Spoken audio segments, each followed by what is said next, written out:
യെഹെസ്കേൽ പ്രവചനം 3-ാം അധ്യായത്തിലെ ദൈവത്തിൻ്റെ പരിശുദ്ധാത്മാവ് ഒരു മനുഷ്യൻ്റെ മേൽ ചെയ്യുന്ന 4 പ്രവർത്തികളെയാണ്.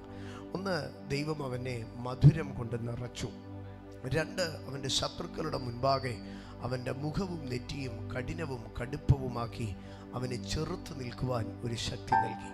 3, ദൈവം അവനെ ഉറച്ചു നിൽക്കുമാറാക്കി. പ്രതികൂലങ്ങളുടെ നടുവിൽ ഒഴുകിപ്പോകാതെ ദൈവം അവനെ ശക്തിയോടെ നിർത്തി. 4-മതായി നാം കണ്ടത്, ദൈവത്തിൻ്റെ ആത്മാവ് അവനെ എടുക്കുകയാണ്. ദൈവത്തിൻ്റെ ആത്മാവ് അവനെ ലിഫ്റ്റ് ചെയ്യുകയാണ്. ദൈവത്തിൻ്റെ ആത്മാവ് അവനെ ലിഫ്റ്റ് ചെയ്ത് കഴിഞ്ഞപ്പോൾ താനൊരു ശബ്ദം കേട്ടു. തൻ്റെ സ്വന്തം സ്ഥലത്ത് നിന്ന് ദൈവത്തിൻ്റെ മഹത്വം മാഗ്നിഫൈ ചെയ്യപ്പെടും. അത് ദൈവത്തിൻ്റെ മഹത്വം വാഴ്ത്തപ്പെടും എന്ന് പറയുകയാണ്. ദൈവത്തിൻ്റെ മഹത്വം പ്രദർശിപ്പിക്കപ്പെടും. ഇന്ന് പകൽക്കാലം ആ ദൈവവചനത്തിൽ കൂടെയാണ് നാം സഞ്ചരിക്കുന്നത്. അവിടെ ഇങ്ങനെയാണ് നാം വായിക്കുന്നത്, ആത്മാവിനാൽ എടുക്കപ്പെടുക. അതരം തുറന്ന് എന്നോട് ചേർന്ന് പറഞ്ഞേ, ആത്മാവിനാൽ എടുക്കപ്പെടുക, ആത്മാവിനാൽ എടുക്കപ്പെടുക. ഒരു മനുഷ്യനെ ആത്മാവിനാൽ എടുക്കുമ്പോൾ സംഭവിക്കുന്ന ചില വിഷയങ്ങളെയാണ് നാം കണ്ടത്.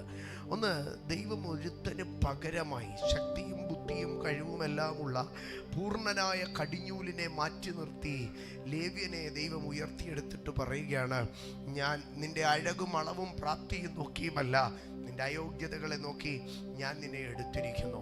എനിക്ക് നിന്നോട് പറയാൻ ഒരൊറ്റ കണ്ടീഷനേ ഉള്ളൂ. എന്താണ് ആ കണ്ടീഷൻ എന്നറിയാമോ?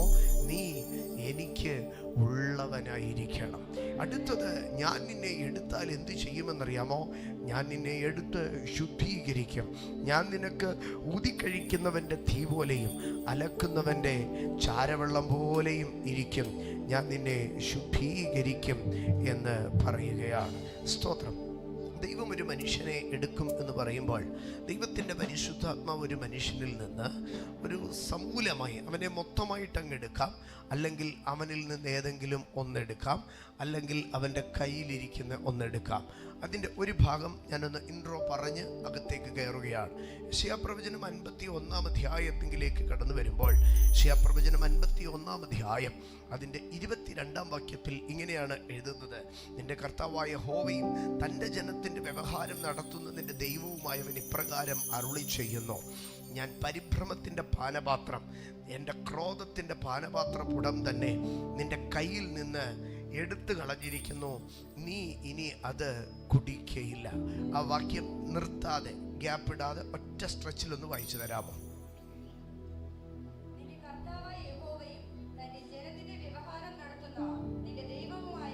നിന്റെ കർത്താവായ യഹോവയും നിന്റെ ജനത്തിൻ്റെ വ്യവഹാരം നടത്തുന്ന ദൈവവുമായവൻ. ദൈവത്തിന് 2 ഐഡന്റിറ്റിയാണ് അവിടെ നൽകുന്നത്. 1, അവൻ നിന്റെ കർത്താവാണ്, നിന്റെ യജമാനനാണ്, നിന്റെ അധികാരിയാണ്, നിനക്ക് വേണ്ടി ഉത്തരവാദിത്തമുള്ളവനാണ്. എന്നിട്ട് അടുത്തതായിട്ട് പറയുകയാണ്, അവൻ നിന്റെ വ്യവഹാരങ്ങളെ നടത്തുന്നവൻ എന്ന് പറഞ്ഞാൽ അവൻ നിന്റെ അഡ്വക്കേറ്റാണ്, അവൻ നിന്റെ കേസ് നടത്തുന്ന വക്കീലാണ്. അപ്പോൾ നിന്റെ യജമാനനും നിന്റെ കേസ് നടത്തുന്നവനുമായ നിന്റെ ദൈവം നിന്നോട് ഇപ്രകാരം പറയുന്നു, നിന്റെ കയ്യിൽ ഒരു പാനപാത്രം ഇരിപ്പുണ്ട്. ആ പാനപാത്രം എന്താണെന്നറിയാമോ? നിന്റെ കയ്യിലിരിക്കുന്ന പാനപാത്രം പരിഭ്രമത്തിൻ്റെ പാനപാത്രമാണ്. ആ പാത്രം നീ എടുത്തു കഴിഞ്ഞാൽ അപ്പോൾ തുടങ്ങി നീ എന്ത് ചെയ്യാൻ തുടങ്ങുമെന്നറിയാമോ? പേടിക്കാൻ തുടങ്ങും. പേടി എന്നല്ല പറയുന്നത്, ഫിയർ എന്നല്ല പറയുന്നത്, ട്രംബ്ലിംഗ് എന്നാണ് പറയുന്നത്. സ്തോത്രം. നമുക്ക് പേടിയുമുണ്ട്, പരിഭ്രമവുമുണ്ട്. കുറച്ചുകൂടെ വ്യക്തമായിട്ട് പറഞ്ഞാൽ, സ്തോത്രം, ഒരു പട്ടിയെ കൂട്ടിലിട്ടിരിക്കുന്നത് കണ്ടാൽ, ഒരു പട്ടിയെ ചങ്ങലക്കിട്ടിരിക്കുന്നത് കണ്ടാൽ നമുക്ക് എന്തോ ഉണ്ടായിരിക്കും? ഒരു പേടി ഉണ്ടായിരിക്കും. പക്ഷേ ആ പട്ടി കെട്ടുപൊട്ടിച്ച് ചങ്ങല പൊട്ടിച്ച് വെളിയിലിറങ്ങി വന്നു കഴിഞ്ഞാൽ, കൂട് തുറന്നത് വെളിയിലിറങ്ങിക്കഴിഞ്ഞാൽ നമ്മൾ പേടിച്ച് നിൽക്കുമോ? ഇല്ല, നമ്മൾ പരിഭ്രമിക്കും.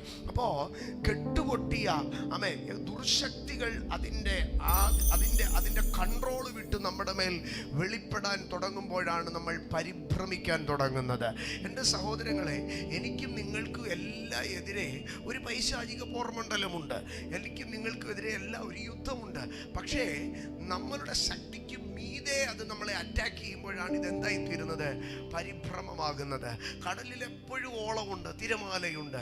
പക്ഷേ ആ തിര അതിൻ്റെ ബൗണ്ടറിയെ ഭേദിച്ച് സുനാമി തിരയാകുമ്പോൾ നമുക്ക് എന്തായി തീരും?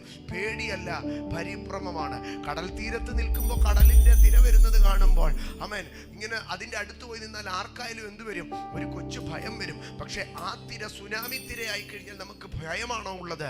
അല്ല, പരിഭ്രമമാണ്. എന്ന് പറഞ്ഞാൽ പിശാച് അതിര് തട്ടി നിന്റെ നേരെ കയറി വരുന്ന അവസ്ഥയിലാണ് നിനക്ക് പരിഭ്രമം സംഭവിക്കുന്നത്.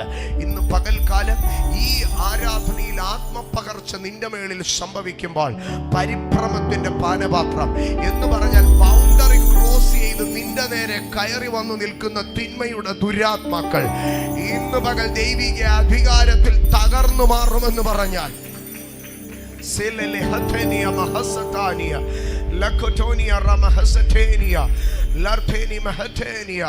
എൻ്റെ സഹോദരങ്ങളെ, നമ്മുടെ എല്ലാവരുടെയും ശരീരത്തിൽ ക്രിയാറ്റിൻ ഉണ്ട്. ഇപ്പോൾ ഒക്കെ കുഞ്ഞുങ്ങൾ ഒത്തിരി പേര് ക്രിയാറ്റിൻ പൗഡർ വാങ്ങി കഴിക്കുന്നുണ്ട്. എൻ്റെ മക്കളെ ഞാൻ പറയാം, ഒരു 40 വയസ്സൊക്കെ കഴിയുമ്പോൾ നിരന്തരം ഡോക്ടർ പറയും ക്രിയാറ്റിൻ കുറവാണോ കൂടുതലാണോ എന്ന് പോയി ചെക്ക് ചെയ്യാൻ. ദയവായി കുഞ്ഞുങ്ങളാരും ഈ ശരീരത്തെ നശിപ്പിക്കുന്നതായിട്ടുള്ള സിന്തറ്റിക് സാധനങ്ങൾ എന്ന് ഓർപ്പിക്കുകയാണ് ഇതിൻ്റെ ഇടയിൽ ചേർന്ന്.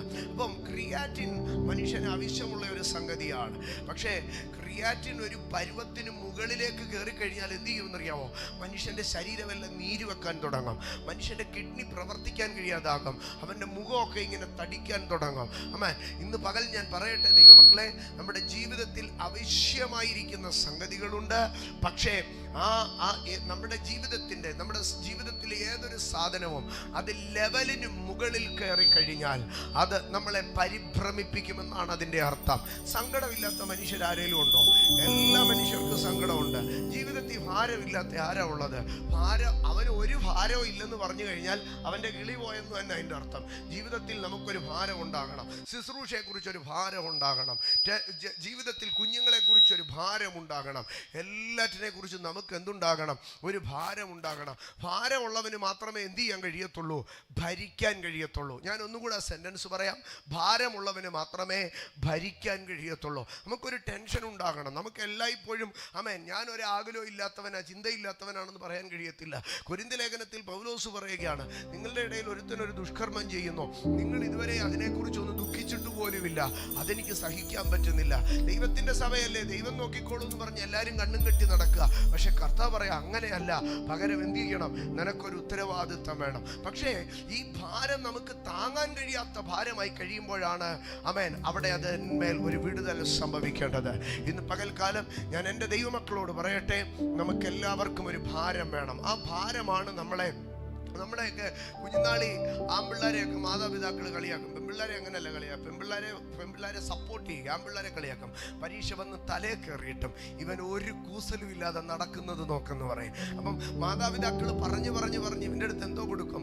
പരീക്ഷയുടെ ഭാരം അവൻ്റെ തലയ്ക്കകത്തേക്ക് കൊടുക്കാം. പരീക്ഷയ്ക്ക് പാസ്സായില്ലെങ്കിൽ നിനക്ക് അഡ്മിഷൻ കിട്ടത്തില്ല. അപ്പം ഇത് പറഞ്ഞു ഇവൻ്റെ ഭാരം കയറിയാണ് ഇവൻ എന്ത് ചെയ്യുന്നത്? പഠിക്കാൻ പോയിട്ട് ഒരു ഭാരവും ഇല്ലെങ്കിൽ ഇനിയും ചില കുഞ്ഞുങ്ങളുടെ സ്കൂൾ ബാഗ് എടുത്ത് നോക്കിക്കഴിഞ്ഞാൽ ഒരു ഭാരവും കാണത്തില്ല. നീ എന്തിനാടാ സ്കൂളിൽ പോകുന്നത്? ആകെ ചോറ്റുപാത്രത്തിൻ്റെ ഭാരം മാത്രം അതിൽ കാണും. ഇനി വേറെ ചില പിള്ളേരുടെ ബാഗിൽ നോക്കിയാൽ ഭയങ്കര ഭാരമായിരിക്കും. 9ാം ക്ലാസ്സിൽ പഠിക്കുന്നവൻ്റെ ബാഗിനകത്ത് 7ാം ക്ലാസ്സിലെ പുസ്തകം വരെ കാണും. ഇതാണ് ഓവർലോഡ് ആവുക. ഇവന് സ്കൂള് മാറിയതോ ഈ വിഷയം മാറിയതോ ഒന്നും അവനറിയുന്നില്ല. അവനിങ്ങനെ വഴിയെ പോയ ചാമ്പയ്ക്കയും വെള്ളയ്ക്കയും സകല സാധനം ഇതിനകത്ത് വാരിയിട്ടുകൊണ്ട് നടക്കുക. അപ്പം ലോഡ് വേണം, പക്ഷെ എന്തായി തീരരുത്? ഓവർലോഡായി പോകരുത്. സ്ട്രെസ് വേണം ജീവിതത്തിൽ, പക്ഷേ ഓവർ സ്ട്രെസ് ആയി പോകരുത്. ഇന്ന് ഞാനിവിടെ ശുശ്രൂഷയ്ക്ക് കടന്നു വരണം. ഇന്നലെ രാത്രിക്ക് ഞാൻ സുഖമായിട്ട് കിടന്ന് സന്തോഷമായിട്ട് കിടന്ന്, ദൈവത്തിൻ്റെ വേലയല്ലേ, അവിടെ വന്നിരിക്കുന്നവരെ ദൈവം നോക്കിക്കോളൂ എന്ന് പറഞ്ഞ് ഞാൻ സുഖമായി ലാലാപാടി കിടന്നിരുന്നെങ്കിൽ എങ്ങനെയിരിക്കും? ഇപ്പോൾ ഞാനിവിടെ നിൽക്കുമ്പോഴും നാളത്തെ എൻ്റെ ശുശ്രൂഷയെക്കുറിച്ച് എൻ്റെ മനസ്സിനകത്ത് ആദിയുണ്ട്. നാളത്തെ ഞാൻ എൻ്റെ വേദിയെക്കുറിച്ച് എൻ്റെ മനസ്സിനകത്ത് ഭാരമുണ്ട്. ഞാൻ അവിടെ നിൽക്കുമ്പോൾ ദൈവകൃപ വ്യാപരിക്കണം. അപ്പം നമുക്ക് എല്ലാവർക്കും ഒരു ഭാരമുണ്ട് സഹോദരങ്ങളെ. പക്ഷേ ആ ഭാരം അതിഭാരമാകുമ്പോൾ, പരിഭ്രമമാകുമ്പോൾ അതിൻ്റെ നടുവിൽ ദൈവം ഇടപെടും. എന്നിട്ട് പറയുകയാണ് പരിഭ്രമത്തിൻ്റെ പാനപാത്രം. പരിഭ്രമത്തിൻ്റെ പാനപാത്രം എന്ന് പറഞ്ഞാൽ പിശാച് ബോർഡർ ക്രോസ് ചെയ്ത് നമ്മുടെ നേരെ വരുമ്പോഴാണ്. എന്നിട്ട് അടുത്തതായിട്ട് പറയുകയാണ് പരിഭ്രമത്തിൻ്റെ പാനപാത്രം. അടുത്തതായിട്ട് പറയുകയാണ് ദൈവത്തിൻ്റെ ക്രോധത്തിൻ്റെ പാനപാത്രം എന്ന് പറഞ്ഞാൽ ആമേൻ എ കപ്പ് ഓഫ് കേഴ്സ്.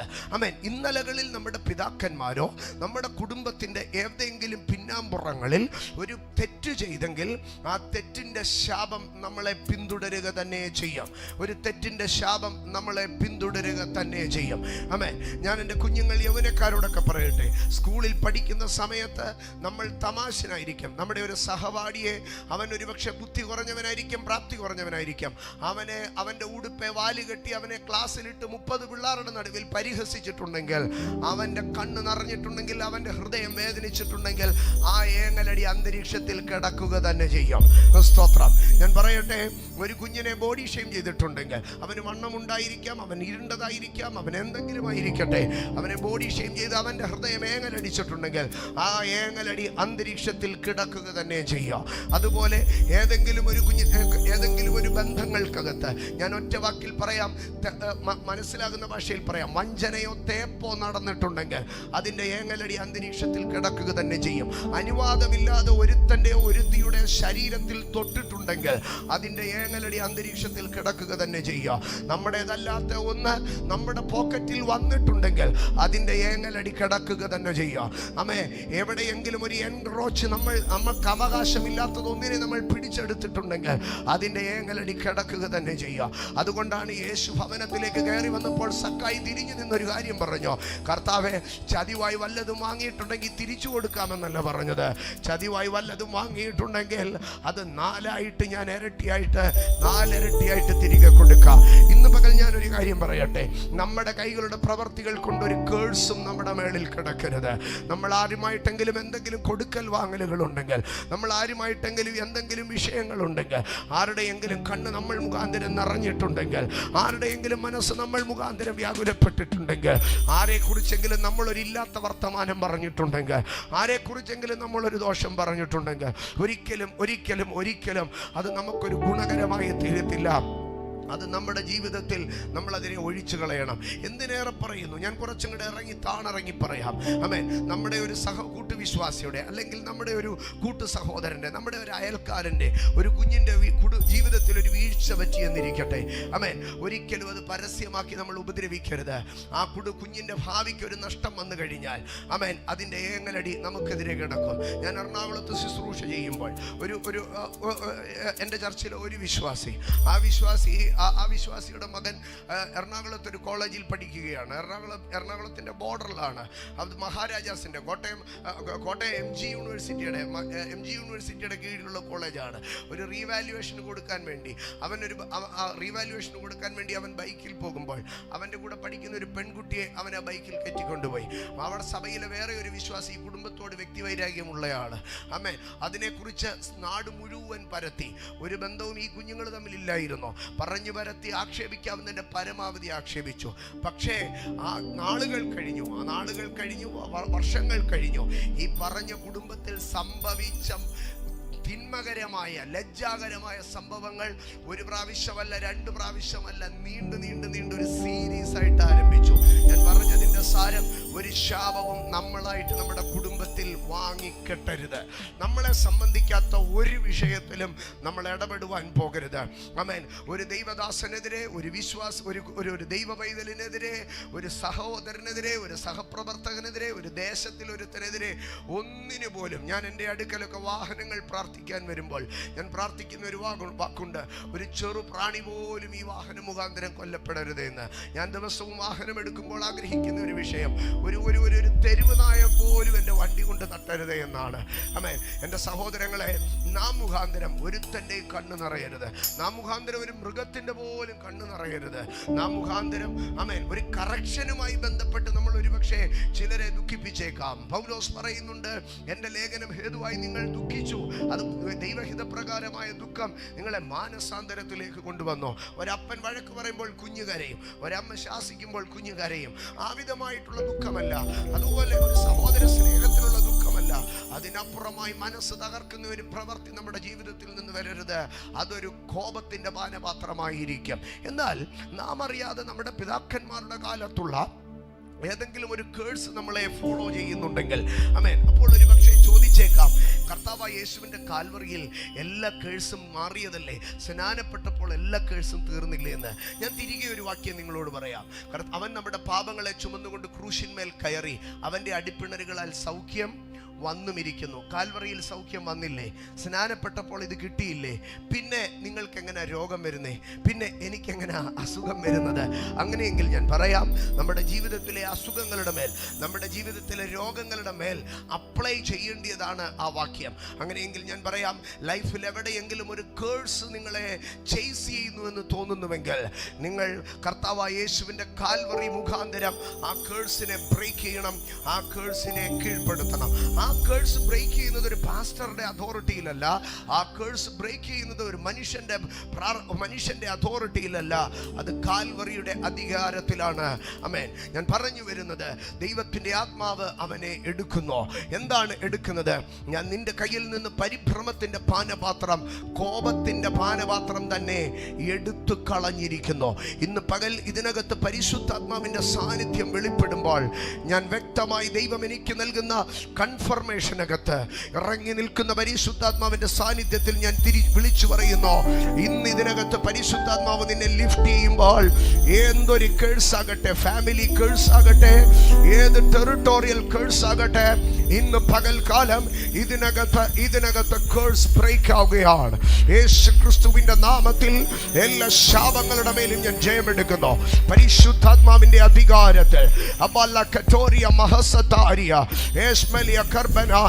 ഇന്ന് പകൽ അധരം തുറന്ന് പറഞ്ഞേ, ഞാൻ യേശുവിന്റെ രക്തത്താൽ വീണ്ടെടുക്കപ്പെട്ടവൻ. ഒരു ശാപത്തിനും ഞാൻ അധീനനല്ല, ഒരു ശാപത്തിനും ഞാൻ അധീനനല്ല. യേശുവേ, അങ്ങയുടെ രക്തത്താൽ എൻ്റെ മേൽ വീണ് കിടക്കുന്ന എല്ലാ ഡിമോണിക് ക്ലെയിമുകളോ, എല്ലാ ഡിമോണിക് കേഴ്സസുകളോ ഇന്ന് പകൽ ക്യാൻസൽ ആകട്ടെ, ഇന്ന് പകൽ ക്യാൻസൽ ആകട്ടെ. I break the clutches of claims, I break the clutches of curses.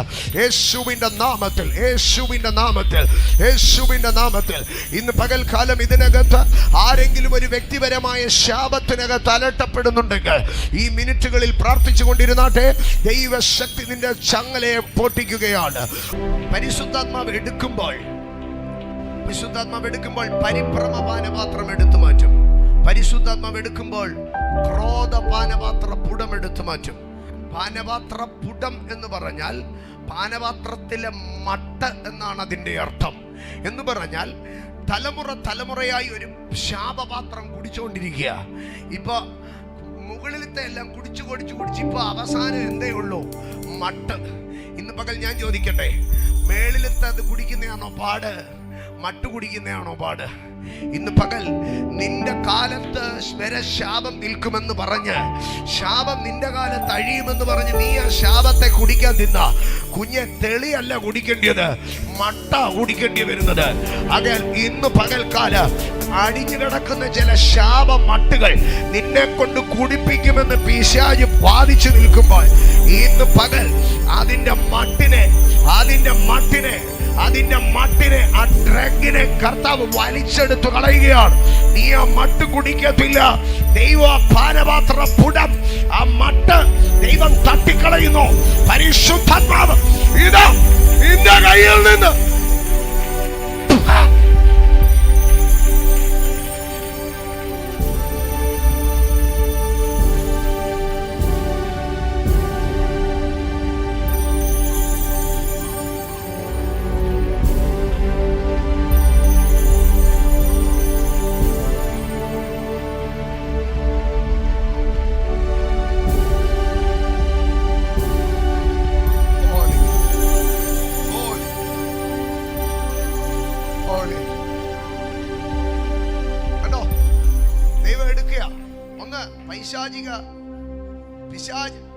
Boundary പൊട്ടിച്ച് കയറി വന്നുണ്ടാക്കുന്ന പ്രശ്നങ്ങളെ എടുക്കുക. രണ്ട്, നമ്മുടെ മേൽ കിടക്കുന്ന കേഴ്സുകളെ എടുക്കുക. മത്തായി സുവിശേഷം 8-ാം അധ്യായം 17-ാം വാക്യം. അവിടെ ഇങ്ങനെയാണ് എഴുതിയിരിക്കുന്നത്, അവൻ നമ്മുടെ ബലഹീനതകളെ എടുത്തു. അവൻ നമ്മുടെ ബലഹീനതകളെ എടുത്തു, വ്യാധികളെ ചുമന്നു. ഇന്ന് പകൽക്കാലം ബലഹീനതകളെ ദൈവം എടുത്തു കളയും. ആമേൻ.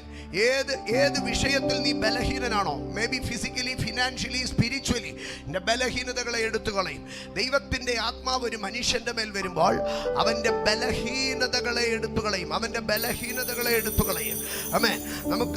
നമുക്കറിയാം, ഒരു കാലത്ത് കേരളത്തിൽ ഏറ്റവും ക്രൈസ്തവ കൈരളിയിൽ ആരാധനകളിൽ മുന്നിൽ നിന്നതാണ് ചിക്കു കുര്യാക്കോസ്. ആമേൻ. തൻ്റെ കുഞ്ഞു പ്രായത്തിൽ മരണം തന്ന് തൻ്റെ പടിവാതിൽക്കൽ നിൽക്കുമ്പോൾ ശരീരം മുഴുവൻ ക്യാൻസറിന്റെ മുഴകളായിരുന്നു. ആ ക്യാൻസറിന്റെ മുഴകളാൽ താൻ ജീവിതം അവസാനിച്ചുവെന്ന് പറഞ്ഞ് നിൽക്കുന്ന ഒരാരാധനയുടെ നടുവിൽ അഭിഷേകം തൻ്റെ മേൽ വീണപ്പോൾ തൻ്റെ ശരീരത്തിലെ അത്ര മുഴകളും എന്തായെന്നറിയാമോ? അപ്രത്യക്ഷമായി എന്നാണ് പറയുന്നത്. ഈ വ്യാഴാഴ്ച വൈകിട്ട് അഭിഷേകത്തിന്റെ ക്ഷണം സ്വീകരിച്ച് ഇവിടെ ഒരു കർത്തൃദാസൻ ആരാധനയ്ക്ക് വരുന്നുണ്ട്, ജോമറ്റ്. ഞങ്ങളുടെ കൂടെ പവർ വിഷനിൽ സഹശുശ്രൂഷകനായി പാടാൻ നിൽക്കുന്നയാളാണ് കർത്താവിൻ്റെ ദാസൻ. ആമേൻ. ശരീരം മുഴുവനും ക്യാൻസർ വന്ന് ഇതുപോലെ മുഴകളായിരുന്നു. കഴിഞ്ഞ വർഷം ഒരാരാധന കഴിഞ്ഞ് ഞാൻ പവർ വിഷനിൽ ഇറങ്ങുമ്പോൾ ആമേൻ, എൻ്റെ അടുക്കൽ പവർ വിഷൻ്റെ മാനേജറായിട്ടുള്ള, ഫിനാൻഷ്യൽ മാനേജറായിട്ടുള്ള റോബി സാർ എൻ്റെ അടുക്കൽ വന്ന് കാതിൽ എൻ്റെ അടുക്കൽ പറഞ്ഞു, പോകുമ്പോൾ ജോമറ്റിന് വേണ്ടി ഒന്നും കൂടെ പ്രാർത്ഥിച്ചിട്ട് പോകണം. പിന്നെയും ചില ഇന്റേണൽ ഓർഗൻസിൽ നിഴലിപ്പ് കാണുന്നുണ്ട്, പ്രാർത്ഥിക്കണം. പക്ഷേ ഇന്നും കർത്താവിൻ്റെ ദാസൻ ശുശ്രൂഷയിൽ നിൽക്കുമ്പോൾ, വേദിയിൽ നിൽക്കുമ്പോൾ അതിൻ്റെ പിമ്പിൽ ഒരു മർമ്മം ഉണ്ട്. അവൻ നമ്മുടെ ബലഹീനതകളെ എടുക്കുന്നവനാണ്. ഈ വ്യാഴാഴ്ചയായിട്ട് കർത്താവിൻ്റെ ദാസൻ ഇവിടെ കടന്നു വരുന്നുണ്ട്. ഞാൻ പറയട്ടെ സഹോദരങ്ങളെ, ഇവിടെ ബലഹീനതകളെ എടുത്തു മാറ്റാൻ കഴിയുന്ന ഒരു ദൈവ പരിശുദ്ധാത്മാവ് നിന്റെ മേൽ വരുമ്പോൾ, പരിശുദ്ധാത്മാവ് എൻ്റെ മേൽ വരുമ്പോൾ, പരിശുദ്ധാത്മാവ് നമ്മുടെ മേൽ വരുമ്പോൾ, പരിശുദ്ധാത്മാവ് നമ്മുടെ ബലഹീനതകളെ എടുത്തു മാറ്റും. പരിശുദ്ധാത്മാവ് ബലഹീനതകളെ എടുത്തു മാറ്റാം. അപ്പോൾ തന്നെ ഞാൻ ഒരു കാര്യം പറയാം, എത്ര പ്രാർത്ഥിച്ചിട്ടും ഒരു ബലഹീനത മാറിയില്ലെങ്കിൽ അതിന് ദൈവത്തിനൊരു പദ്ധതിയുണ്ട്. ഞാൻ പലപ്പോഴും പറയാറുള്ള ഒരു കാര്യമാണ്, മോശ മരുഭൂമിക്കപ്പുറം ആടുകളെ മേയിച്ച് ദൈവത്തിന്റെ പർവ്വതമായ ഹോരേബിന്റെ അടിവാരത്തിലെത്തി. താൻ ഉയരത്തിലേക്ക് നോക്കുമ്പോൾ കത്തുന്ന മുൾപ്പടർപ്പ് ഏറെ നേരമായി കണ്ട് താൻ അവിടേക്ക് കടന്നു ചെന്നു. മുൾപ്പടർപ്പിനകത്തു നിന്ന് മോശെ മോശെ എന്ന് തന്നെ വിളിക്കുന്ന പേര് കേട്ടോ. മോശെ അടുത്ത് ചെന്നപ്പോൾ അടുത്തു വരണ്ട, ഇത് ദൈവസാന്നിധ്യമാണെന്ന് പറഞ്ഞു. മോശയുടെ അടുക്കൽ ദീർഘനേരം സംസാരിച്ചു. കാലയിലെ ചെരുപ്പൂരി ഇടിപ്പിച്ച് കയ്യിലെ വടിതാഴെ ഇടിപ്പിച്ച് അത്ഭുതകരമായി ദൈവം ഇടപെട്ടു. മോശയുടെ കൈക്കകത്ത് അത്ഭുതം സംഭവിച്ചോ, മോശയുടെ വടിക്കകത്ത് അത്ഭുതം സംഭവിച്ചോ, മോശ കണ്ട മുൾപ്പടർപ്പിൽ അത്ഭുതം സംഭവിച്ചോ. എൻകൗണ്ടർ എല്ലാം കഴിഞ്ഞിട്ട് മോശ ഇറങ്ങാൻ നേരം ദൈവത്തിൻ്റെ അടുക്കൽ ഒരു കാര്യം പറഞ്ഞു, കർത്താവേ, എൻകൗണ്ടർ ഉണ്ടാവുന്നതിന് മുമ്പ് ഞാൻ വിക്കനായിരുന്നു, എൻകൗണ്ടർ കഴിഞ്ഞിട്ടോ ഞാൻ വിക്കനാണ്. ഈ എൻകൗണ്ടർ കൊണ്ട് എൻ്റെ വിക്ക് മാറിയിരുന്നെങ്കിൽ ഒരു നല്ല സാക്ഷ്യമായിരുന്നേനെ. എൻ്റെ കൈക്കകത്ത് അത്ഭുതം വന്നു, വടിക്കകത്ത് അത്ഭുതം വന്നു. പക്ഷേ എനിക്ക് ഏറ്റവും അത്യാവശ്യം എവിടെ അത്ഭുതം നടക്കുന്നതായിരുന്നോ? എനിക്ക് ഏറ്റവും അത്യാവശ്യം എൻ്റെ നാവിനകത്തൊരു അത്ഭുതം നടക്കുന്നതായിരുന്നു. പക്ഷെ മോശയുടെ അടുക്ക ദൈവം പറഞ്ഞു, മോശേ, ഞാൻ നിന്റെ വായോട് കൂടെ ഇരിക്കുക. ഇന്ന് പകൽ ഞാൻ ഒരു കാര്യം പറയാം, ഇതിനകത്ത് ആരെങ്കിലും ഒരു വ്യക്തി നാളുകളായി പ്രാർത്ഥിച്ചിട്ട് ഒരു വിഷയത്തിന് വിടുതൽ കിട്ടിയില്ലെങ്കിൽ നീ ഭയപ്പെടരുത്. നിന്റെ ബലഹീനതയ്ക്കകത്താണ് ദൈവം വസിക്കുന്നത്. Your infirmity is the platform of God. എന്നിട്ട് ദൈവം മോശയുടെ അടുക്കൽ ഒരു കാര്യം പറഞ്ഞു, മോശേ, ഞാൻ നിന്നോടൊരു കാര്യം ചോദിക്കട്ടെ, നീ വിക്കനായിട്ട് സൃഷ്ടിക്കപ്പെട്ടോ? അമേൻ. ഈ മുടന്തനെയും കുരുടനെയും അമേൻ ചെകിടനെയും ഒക്കെ നിർമ്മിച്ചത് ആരാ? ഞാൻ തന്നെയല്ലേ? എടാ, കമ്പനി സാധനം തിരിച്ചു വിളിച്ച് റിപ്പയർ ചെയ്ത് കൊടുക്കുന്നത് മാനുഫാക്ചറിങ് ഡിഫക്റ്റാ. ഞാൻ നിന്നെ ഉണ്ടാക്കിയപ്പോൾ ഡിഫക്റ്റ് പറ്റിയതാണെങ്കിൽ ഞാൻ റിപ്പയർ ചെയ്ത് തന്നാ പോരെ? അല്ല, ഇത് എൻ്റെ പ്ലാൻ ഇങ്ങനെ തന്നെ നിന്നെ കൊണ്ട് നിർത്താനായിരുന്നോ? ആകയാൽ ഞാൻ ഇത് റിപ്പയർ ചെയ്യത്തില്ല, ഞാൻ ഇത് ഇങ്ങനെ തന്നെയാണ് മാനുഫാക്ചർ ചെയ്തിരിക്കുന്നത്. ഇന്ന് പകൽക്കാല നിന്റെ ചില ബലഹീനതകൾ, നിന്റെ ചില പരാജയങ്ങൾ പ്രാർത്ഥിച്ചാൽ മാറത്തില്ല. കാരണം ദൈവം അങ്ങനത്തെ ഒരു മൗൾഡിലിട്ടാണ്, ദൈവം അങ്ങനത്തെ ഒരു അച്ചിലിട്ടാണ് എന്നെയും നിന്നെയും പണിതത്. അത് ചേഞ്ച് ആകാതിരിക്കട്ടെ. അതിലാണ് ദൈവത്തിന്റെ ഉദ്ദേശം വെളിപ്പെടുന്നത്, അതിലാണ് ദൈവത്തിന്റെ മഹത്വം വെളിപ്പെടുന്നത്. വിക്കനെ കൊണ്ട് ദൈവം ഫറവോനെ മുട്ടുകുത്തിച്ചത്. ഈ വിക്കനെ കൊണ്ട് ദൈവം ഇസ്രായേലിനെ പുറപ്പെടുവിച്ചത്. ഈ വിക്കനെ കൊണ്ട് 40 സംവത്സരം മരുഭൂമിയിൽ 1/4 കോടി ജനത്തെ ഭരണം ചെയ്യിപ്പിച്ചത്. ഈ വിക്കനെ കൊണ്ട് ദൈവം ജാതികളെ കീഴടക്കിയത്.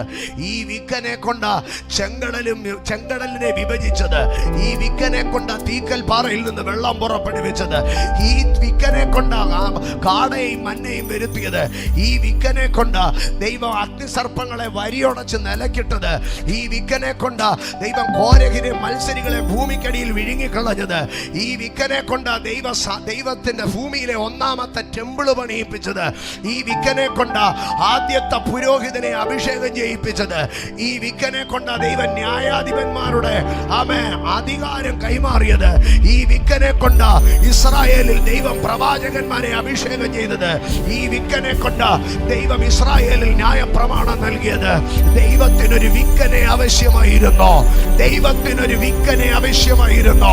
ഇന്ന് പകൽക്കാലം ചോദിക്കുന്നു, വിക്കോടുകൂടി എനിക്ക് വേണ്ടി നിൽക്കാൻ, ആ ബലഹീനതയോട് കൂടെ എനിക്ക് വേണ്ടി നിൽക്കാൻ, ആ ദാരിദ്ര്യത്തോട് കൂടെ എനിക്ക് വേണ്ടി നിൽക്കാൻ, ആ കണ്ണുനീരോട് കൂടെ എനിക്ക് വേണ്ടി നിൽക്കാൻ, ആ സങ്കടത്തോട് കൂടെ എനിക്ക് വേണ്ടി നിൽക്കാൻ നീ എന്റെ കൂടെ വരാമോ? നീ എന്റെ കൂടെ വരാമോ? നിനക്ക് ഞാൻ ഒന്നും മാറ്റം തരത്തില്ല. നിന്റെ അവസ്ഥ മാറത്തില്ല. നിനക്ക് നല്ല കാറ് തരത്തില്ല. നിനക്ക് നല്ല വീട് തരത്തില്ല. നിനക്ക് നല്ല ഉയർച്ച തരത്തില്ല. നിനക്കൊന്നും തരത്തില്ല. നിനക്ക് എന്റെ കൂടെ നിൽക്കാമോ? എനിക്ക് അങ്ങനെ ഒരുത്തനെ ആവശ്യമുണ്ട്. എനിക്കൊരു വിക്കനെ ആവശ്യമുണ്ട്. ഇന്ന് പകൽ ഇതിനകത്ത് നിൽക്കുന്ന ചിലരോട് പരിശുദ്ധാത്മാവ് പറയുന്നു, ദൈവത്തിനൊരു വിക്കനെ ആവശ്യമുണ്ട്. വിടുതൽ കിട്ടി ശുശ്രൂഷ ചെയ്യുന്നവനല്ല, വിടുതൽ കിട്ടാതെ ശുശ്രൂഷ ചെയ്യുന്നവൻ. ഹോളി സ്പിരിറ്റ്, ഇന്ന് പകൽ ആത്മാവ് ചോദിക്കുന്നു, മോശയെ പോലെ ഒരുത്തൻ ഇതിനകത്തുനിന്ന് എഴുന്നേറ്റ് വരാമോ? ഞാൻ അവനെ കൊണ്ട് ചെങ്കടൽ മാറ്റാം. ഞാൻ അവനെ കൊണ്ട് മലകളെ പിളർക്കാം. ഞാൻ അവനെ കൊണ്ട് മരുഭൂമിയിൽ വഴി തുറക്കാം. ഞാൻ അവനെ കൊണ്ട് യോർദാനെ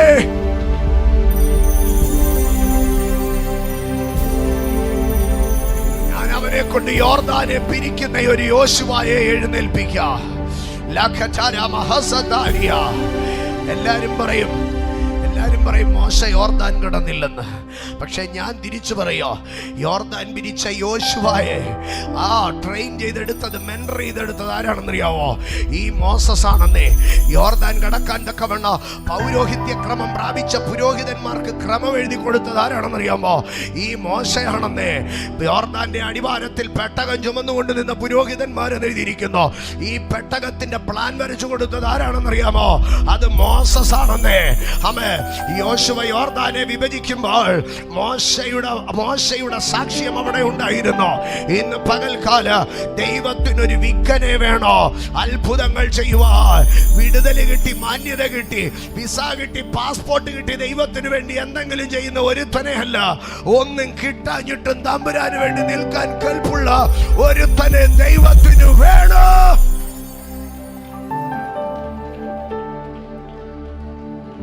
Surrender all my God.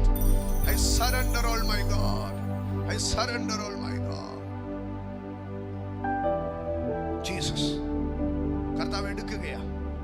ഇന്ന് പകൽ പരിശുദ്ധാത്മാവ് ഇതിനകത്ത് എടുത്തുകൊണ്ടേയിരിക്കുകയാ. ഈ മീറ്റിംഗ് തീരുന്നതിന് മുൻപേ പരിശുദ്ധാത്മാവ് പലതിനെയും ഇങ്ങനെ എടുത്തു മാറ്റുന്നത് നിങ്ങൾ കാണും. Holy Spirit, ദൈവം എടുക്കും.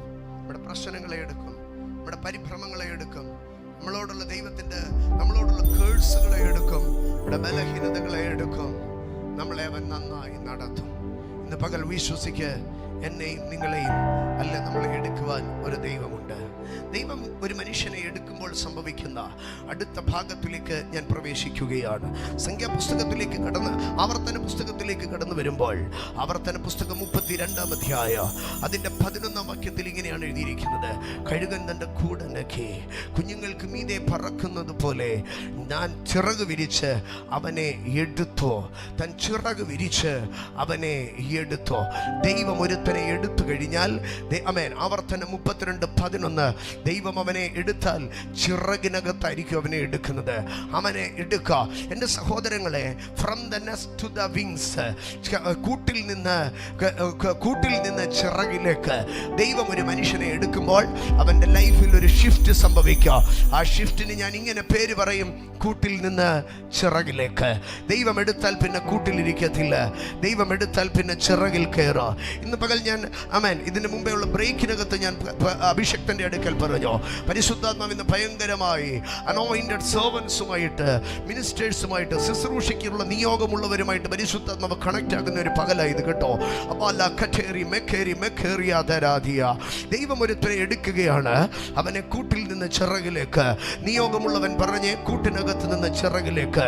ദൈവം ഒരുത്തനെ എടുത്താൽ കൂട്ടിനകത്ത് നിന്ന് അവൻ ചിറകിലേക്ക് മാറ്റപ്പെടുക. എന്താണ് കൂട്ടിന്റെ പ്രത്യേകത എന്നറിയാമോ? കൂട്ടിന്റെ പ്രത്യേകതയിൽ എല്ലാ ദിവസവും ആഹാരം കിട്ടുക. കൂട്ടിനകത്ത് എല്ലാ ദിവസവും ആഹാരമുണ്ട്, കൃത്യസമയത്ത് ആഹാരമുണ്ട്, കൂട്ടിനകത്ത് സുഖമുണ്ട്, കൂട്ടിനകത്ത് സ്വസ്ഥതയുണ്ട്, കൂട്ടിനകത്ത് മിണ്ടാനും പറയാനും ഒക്കെ ആരെങ്കിലും ഒക്കെ കൊച്ചു കൊച്ചു കിളികൾ കാണുക. പക്ഷേ എന്നും അവിടെ തന്നെ ഇരിക്കത്തേ ഉള്ളൂ, ഒരിക്കലും അതിനകത്ത് ഒരു മാറ്റമുണ്ടാകത്തില്ല. പക്ഷെ കൂട്ടിനകത്തുനിന്ന് ചിറകിലേക്ക് മാറ്റിയാൽ നിനക്ക് ചില ബന്ധങ്ങൾ നഷ്ടപ്പെടുക. കൂട്ടിനകത്ത് മിണ്ടിയും പറഞ്ഞു ഇരിക്കാമായിരുന്നു, പക്ഷെ ചിറകിനകത്ത് മിണ്ടാനും പറയാനും ആരുമില്ലല്ലോ. ഇന്ന് പകൽ ദൈവത്തിന്റെ പൈതലെ, ദൈവം നിന്നെ എടുക്കുമ്പോൾ, ആത്മാവ് നിന്നെ ലിഫ്റ്റ് ചെയ്യുമ്പോൾ, you shall lose some relations, connections, friendship. നിന്റെ ജീവിതത്തിൽ ചില ബന്ധങ്ങൾ, കൂട്ടുകാര്, സ്നേഹിതര് നിനക്ക് നഷ്ടപ്പെടുമ്പോൾ കൂട്ടിനകത്തു നിന്ന് ചിറകിലേക്ക് ദൈവം നിന്നെ മാറ്റുകയാണെന്ന് തിരിച്ചറിയണം.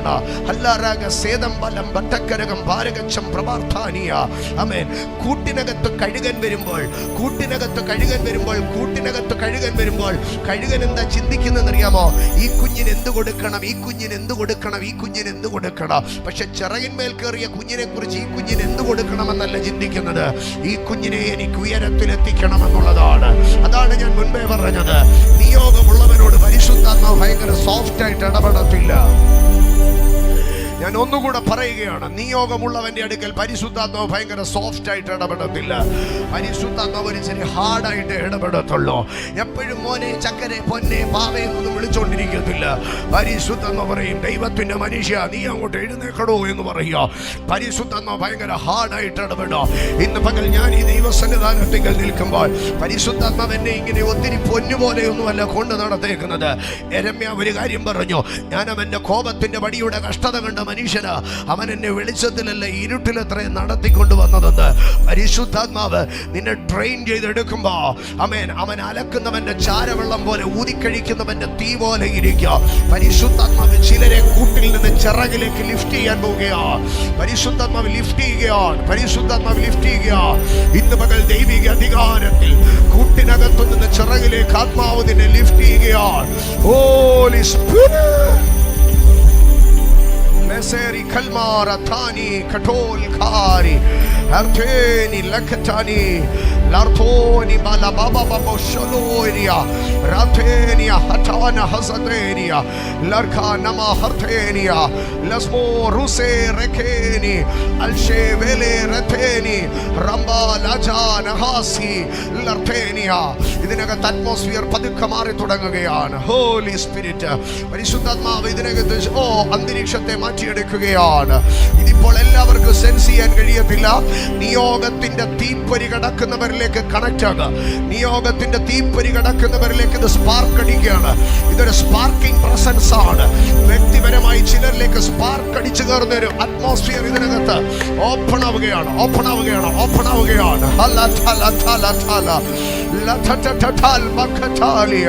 Oh, the Spirit,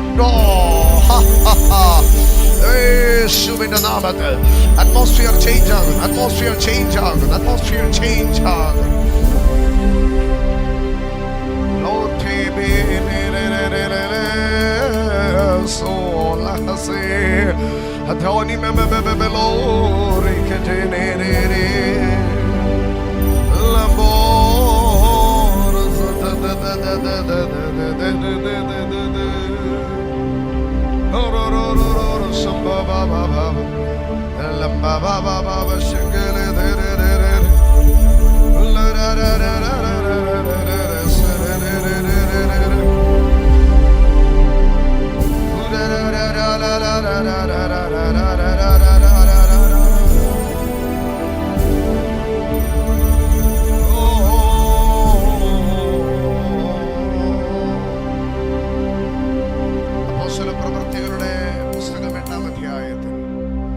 ആത്മാവരുത്തിനെ എടുത്തുകൊണ്ട് പോകുന്നത് കാണാം.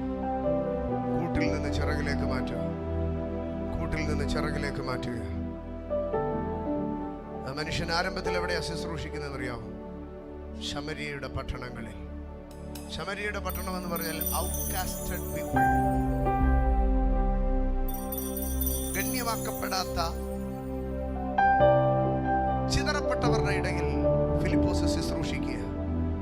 അതാണ് നമുക്ക് 8-ാം അധ്യായത്തിലേക്ക് വരുമ്പോൾ 25-ാം വാക്യത്തിൽ അവർ കർത്താവിന്റെ വചനം സാക്ഷീകരിച്ച് പ്രസംഗിച്ച ശേഷം ശമര്യക്കാരുടെ അനേക ഗ്രാമങ്ങളിൽ സുവിശേഷം അറിയിച്ചുകൊണ്ട് യെരൂശലേമിലേക്ക് മടങ്ങിപ്പോയി. ശമര്യയിലായിരുന്നു, ഞാൻ ഈ പറയുന്ന ഭാഗങ്ങളെ ഒന്ന് ശ്രദ്ധിക്കണം. ശമര്യയിലായിരുന്നു ഫിലിപ്പോസിന്റെ ശുശ്രൂഷ. പാവങ്ങളുടെ അല്ലെങ്കിൽ തള്ളപ്പെട്ടവരുടെ ഇടയിൽ ശുശ്രൂഷ തുടങ്ങി. അവിടെ നിന്ന് ആ ശുശ്രൂഷ യെരൂശലേമിലേക്ക് മടങ്ങിപ്പോയി. എന്ന് പറഞ്ഞാൽ ദൈവാലയ അങ്കണവും യഹൂദന്മാരുമായിട്ടുള്ള ശുശ്രൂഷയുടെ ഗ്രേഡ് വർദ്ധിച്ചു. അവിടെ നിന്ന് പിന്നെയും ശുശ്രൂഷ അങ്ങനെ ശുശ്രൂഷിച്ചുകൊണ്ടിരിക്കുമ്പോൾ ദൈവം പറഞ്ഞു, ഇവൻ ശുശ്രൂഷ തുടങ്ങിയത് എവിടെയാ? ഇതിനകത്തൊരു പേഴ്സണൽ ദൂത് കിടപ്പുണ്ട് കേട്ടോ. ഇതിനകത്ത് ശുശ്രൂഷ തുടങ്ങിയത് ശമര്യയിലാണ്. ആ ശുശ്രൂഷ എവിടെ വരെ ചെന്നെന്നറിയാമോ? യഹൂദ്യയിൽ ചെന്നു, യെരൂശലേമിൽ ചെന്നു. പെട്ടെന്ന് ദൈവം ഫിലിപ്പോസിന്റെ അടുക്കൽ പറഞ്ഞു, ഫിലിപ്പോസ്, നിന്റെ ശുശ്രൂഷയെ ഞാൻ ഷിഫ്റ്റ് ചെയ്യാൻ പോവുകയാണ്. അതുകൊണ്ട് നീ യഹൂദ്യയിൽ നിന്ന് ഇറങ്ങി ഗസയ്ക്കുള്ള നിർജ്ജന വഴിയിൽ തനിയെ നടക്കാൻ പറഞ്ഞു. ഞാൻ എൻ്റെ സഹോദരങ്ങളുടെ അടുക്കൽ പറയട്ടെ, തനിയെ നടക്കാൻ ഒരു തീരുമാനമുണ്ടെങ്കിലേ ശുശ്രൂഷയിൽ ഷിഫ്റ്റ് വരത്തുള്ളൂ. കർത്താവ് പിടിച്ചു വലിച്ചോണ്ടൊന്നും പോയില്ല. കർത്താവ് പറഞ്ഞു, ഗസയ്ക്കുള്ള നിർജ്ജന വഴിയിലേക്ക് നീ അങ്ങ് നടക്കാൻ പറഞ്ഞു. ഒരു ലോൺലിനെസ്സിലേക്ക്, ഒരു ഏകാന്തതയിലേക്ക് തള്ളിവിട്ടു. ഗസയ്ക്കുള്ള നിർജ്ജന വഴിയിലേക്ക് ഫിലിപ്പോസ് ഒറ്റയ്ക്ക് സഞ്ചരിക്കുക. ഇന്ന് പകൽ പരിശുദ്ധാത്മാവ് നിന്നോട് പറയുന്നു, കുഞ്ഞേ, നിന്നെ ഒറ്റയ്ക്ക് ദൈവം നടത്തുന്നത് ഒരു ശുശ്രൂഷയുടെ ഷിഫ്റ്റിലേക്കാണ്. കൂട്ടം വെറുത്താലും കുലം വെറുത്താലും ജീവിതത്തിന്റെ ഏകാന്തത നിന്നെ ശുശ്രൂഷയുടെ ഒരു ഷിഫ്റ്റിങ്ങിലേക്ക് കൊണ്ടുപോവുകയാണ്. അങ്ങനെ ഏകാന്തതയ്ക്കകത്ത് നടന്നു പോയ മനുഷ്യൻ ആരെ കണ്ടെന്നറിയാമോ? എത്യോപ്യ രാജ്ഞിയുടെ ഷണ്ണന്റെ രഥത്തിൽ കയറി ശമര്യയിൽ നിന്ന് യെരൂശലേമിലേക്ക്, യെരൂശലേമിൽ നിന്ന് കൊട്ടാരത്തിലെ രഥത്തിലേക്ക്. ജീസസ്. ചില ബന്ധങ്ങൾ നിനക്ക് നഷ്ടപ്പെടുമ്പോൾ നിനക്ക് ചില റോയൽ കണക്ഷൻസിനെ ദൈവം നൽകും. യൂഷ്വൽ കണക്ഷൻസ് ലൂസ് ചെയ്യുമ്പോൾ റോയൽ കണക്ഷൻസിനെ ദൈവം നൽകും. എത്യോപ്യ രാജ്ഞിയുടെ ഷണ്ണന്റെ കൂടെ വണ്ടിയെ കയറി അങ്ങനെ കുറെ ദൂരം മുമ്പോട്ട് പോയി. യെശയ്യാ പ്രവചനമൊക്കെ എടുത്ത് പറഞ്ഞു. വെള്ളം കണ്ടു, രണ്ടുപേരും വെള്ളത്തിൽ ഇറങ്ങി. 39-ാം വാക്യത്തിലേക്ക് വരുമ്പോൾ ഇപ്പോൾ ഫിലിപ്പോസ് എവിടെയാ ശുശ്രൂഷിക്കുന്നതെന്ന് അറിയാമോ? ശമര്യയിൽ ശുശ്രൂഷിച്ചു, യെരൂശലേമിൽ ശുശ്രൂഷിച്ചു, നിർജ്ജന വഴിയിൽ കൂടി നടന്നു, രഥത്തിൽ കയറി, തേരിൽ കയറി ശുശ്രൂഷിച്ചു. ഇപ്പോഴെവിടെ ശുശ്രൂഷിക്കുന്നേ? വെള്ളത്തിൽ ശുശ്രൂഷിക്കുക. വെള്ളത്തിൽ ശുശ്രൂഷിച്ചു, വെള്ളത്തിൽ ശുശ്രൂഷിച്ചു. അടുത്ത ഭാഗം ഇങ്ങനെയാണ് എഴുതിയിരിക്കുന്നത്, അവൻ വെള്ളത്തിലെ ശുശ്രൂഷ വിട്ടിട്ട് കയറി. അവർ വെള്ളത്തിൽ നിന്ന് കയറി. വായിക്കാമോ? വെള്ളത്തിൽ നിന്ന് കയറിയ ഉടനെ അത് ചേർത്ത് വായിച്ചാട്ടെ. അവൻ വെള്ളത്തിൽ നിന്ന് അവർ വെള്ളത്തിൽ നിന്ന് കയറിയപ്പോൾ കർത്താവിന്റെ ആത്മാവ് ഫിലിപ്പോസിനെ എടുത്തുകൊണ്ട് പോയി. വായിച്ചാട്ടെ. ഷണ്ണൻ അവനെ പിന്നെ കണ്ടില്ല. ആത്മാവ് എടുത്തുകൊണ്ട് പോയി, ഷണ്ണൻ അവനെ പിന്നെ കണ്ടില്ല. അതിനകത്തൊരു മർമ്മം വേറെ ഉണ്ട്, ഞാൻ സാവകാശം പറയാം. ആത്മാവ് എടുത്തുകൊണ്ട് പോയി, ഷണ്ണൻ അവനെ കണ്ടില്ല. അടുത്ത ഭാഗം. അവൻ സന്തോഷിച്ചുകൊണ്ട് തന്റെ വഴിക്ക് പോയി. ഫിലിപ്പോസിനെ പിന്നെ അസ്തോദിൽ കണ്ടു.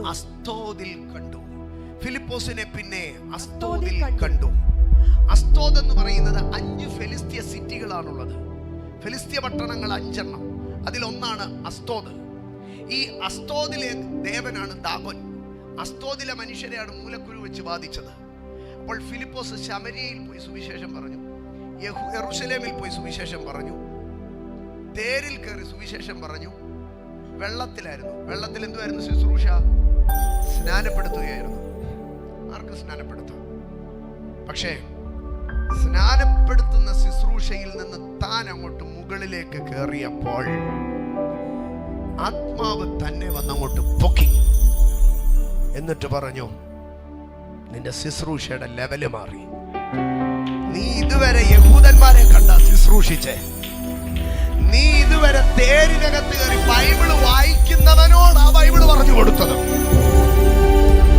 നീ ഇതുവരെ സ്നാനത്തിന്റെ ശുശ്രൂഷയാ ചെയ്തുകൊണ്ടിരുന്നേ. പക്ഷേ ആത്മാവ് പുള്ളിയെ കൊണ്ടുപോയി ലാൻഡ് ചെയ്യിച്ചത് എവിടെയാണെന്നറിയാമോ? അന്ധകാര ശക്തികൾ അരങ്ങുവാഴുന്ന അസ്തോദിന്റെ മണ്ണിലേക്ക്. ഇന്ന് പകൽക്കാലം നിന്റെ ശുശ്രൂഷയെ ദൈവം ഷിഫ്റ്റ് ചെയ്യും. ആത്മാവ് എടുത്താൽ പിന്നെ നീ പ്രസംഗിക്കുകയല്ല, പിന്നെ നീ പാടുകയല്ല. ദുർഭൂത ശക്തികളുടെ നേരെ, അന്ധകാര ശക്തികളുടെ നേരെ ഒരു എക്സോർസിസം, ഇംപാർട്ടേഷൻ, ഭൂതങ്ങളുടെ മേലുള്ള ഒരു അധികാരം. ആത്മാവ് നിന്നെ അസ്തോദിലേക്ക് കൊണ്ടുപോവുകയാണ്. ആത്മാവ് നിന്നെ അസ്തോദിലേക്ക് കൊണ്ടുപോവുകയാണ്. ടെറിട്ടോറിയൽ പവേഴ്സിനെ അടിച്ചു കളയുന്ന, ദേശാന്തകാര ശക്തികളെ അടിച്ചു കളയുന്ന ഫിലിപ്പോസിന്റെ ശുശ്രൂഷ മാറി. ഇന്ന് പകൽ ഇവാഞ്ചലിസം അല്ല നിന്റെ ഇനിയുള്ള ശുശ്രൂഷ. പരസ്യോഗമല്ല ഇനിയുള്ള നിന്റെ ശുശ്രൂഷ. പാട്ടുപാടുന്നതല്ല ഇനിയുള്ള നിന്റെ ശുശ്രൂഷ. പ്രസംഗിക്കുന്നതല്ല ഇനി നിന്റെ ശുശ്രൂഷ.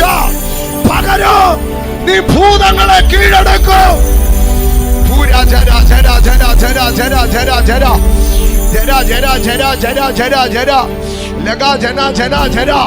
ഇതാ പരിശുദ്ധാത്മാവ് നിന്റെ മേലൊരു അധികാരത്തെ കൈമാറും. ഭൂതശാന്തിയുടെ ഒരു അധികാരം. ഈ ചർച്ചുമായി ബന്ധപ്പെട്ട് പരിശുദ്ധാത്മാവ് ഒരു അധികാരം ഇമ്പാർട്ട് ചെയ്യുക. പരിശുദ്ധാത്മാവ് ഒരു അധികാരം ഇമ്പാർട്ട് ചെയ്യുക. ഭൂതങ്ങൾ അലറി വിളിക്കുന്ന ഒരു ദൈവാധികാരം. ഭൂതങ്ങൾ അലറി വിളിക്കുന്ന ഒരു ദൈവാധികാരം. അതിന്റെ ഒരു ചെറിയ റെപ്ലിക്ക ഇപ്പോൾ ഇതിനകത്ത് സംഭവിക്കട്ടെ. യേശുവിന്റെ നാമത്തിൽ, യേശുവിന്റെ നാമത്തിൽ റിവൈവൽ ചർച്ചിന്റെ വർഷിപ്പ് സിസ്റ്റം മാറുകയാണ്. റിവൈവൽ ചർച്ചിന്റെ ആരാധനാ രീതി മാറുകയാണ്. നിന്റെ സമയം മാറുകയാണ്. നിന്റെ ശുശ്രൂഷയുടെ ലെവല് മാറുകയാണ്. ദൈവ കുടുംബമേ, ദൈവ കുഞ്ഞുങ്ങളെ, നിന്റെ ലെവല് മാറുകയാണ്. നിന്നെ ഇനി അസ്തോദിൽ കാണും. അസ്തോദിൽ കാണും. ഭൂതങ്ങളുടെ മേലൊരു അധികാരം. അപ്രതീക്ഷിതമായ ചിലരുടെ മേൽ ഭൂതങ്ങളുടെ മേലൊരു അധികാരം. Receive, receive.